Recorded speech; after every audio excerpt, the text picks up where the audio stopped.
Selma Murphy. Brian Kearney. Amanda Cox. Ashley Murphy. Kimberly Garza.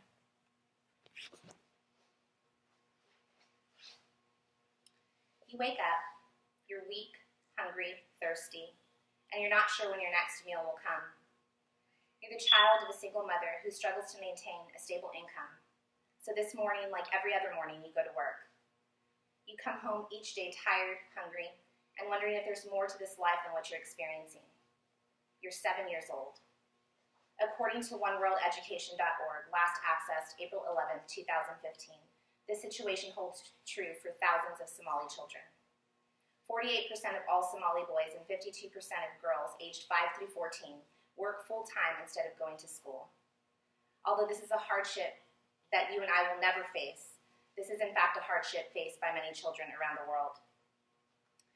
As citizens of the United States, education through high school is a requirement. However, there are children around the world who view this requirement for us as an amazing privilege, hoped for but not easily attained. In order to give you an understanding of the great need for education children face in other countries, I will explain the poverty levels in these countries, provide you with a brief description of their daily life, and explain the education that they receive. Poverty in other countries is real, and poverty directly affects the education that these children receive. Before we can understand poverty, we must first define poverty. According to dictionary.com, poverty is the state or condition of having little or no money, goods, or support. According to Merriam-Webster.com, poverty is debility due to malnutrition.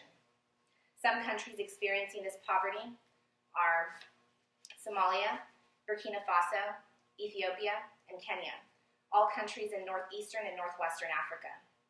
As stated on the Rural Poverty Portal's website, last accessed April 8, 2015, Somalia is among the 5 least developed countries in the world. About 40% of the population lives in extreme poverty. According to WFP.org, last accessed April 11, 2015, Burkina Faso is one of the poorest countries in Africa. 44.6% live below the poverty level. You may be wondering, what does poverty have to do with education? They are directly correlated.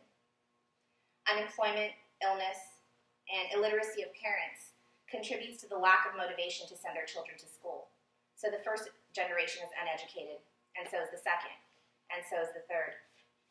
Financial resources affect the ability to create schools, provide schooling materials, and recruit and train teachers.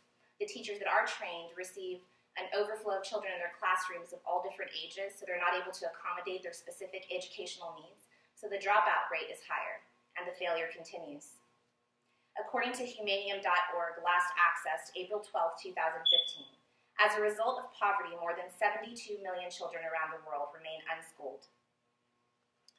Now that you understand the poverty levels some countries face and how poverty and education are intertwined, I will provide you with a brief description of their daily life. Children in Burkina Faso, Africa live a difficult life, from beginning to end, from dusk until dawn. Their lifestyle is a direct result of their upbringing, which lacks consistent education and the foundation necessary to establish that education.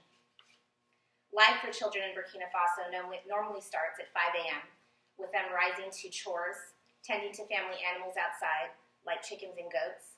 Soon after, boys are allowed to go to school, some boys, but girls are required to stay home and take care of family members, wash and clean. In most cases, the daily task of fetching water takes up most of their day.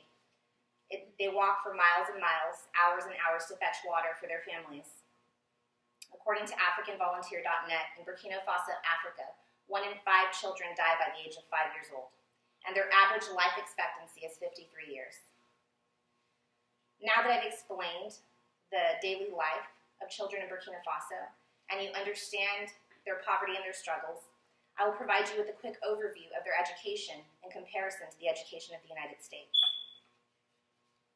The education that we receive as Americans is unlike education received in other countries. The education system in America is the structure that most countries hope for. In America, our children have an attendance requirement. Students are required to attend 167 days of school. In other countries, there is no requirement. In America, our reading requirement is to read, comprehend, and recount. In other countries, they're still working to promote an interest in reading. In America, writing, we have to pre-write, draft, revise, edit, and publish. In other countries, writing is rarely taught in early grades. My husband and I sponsor a child from Burkina Faso, Africa, and she's 8 years old. And this is a letter that she wrote to me, or someone else wrote for her, because she's not able to write.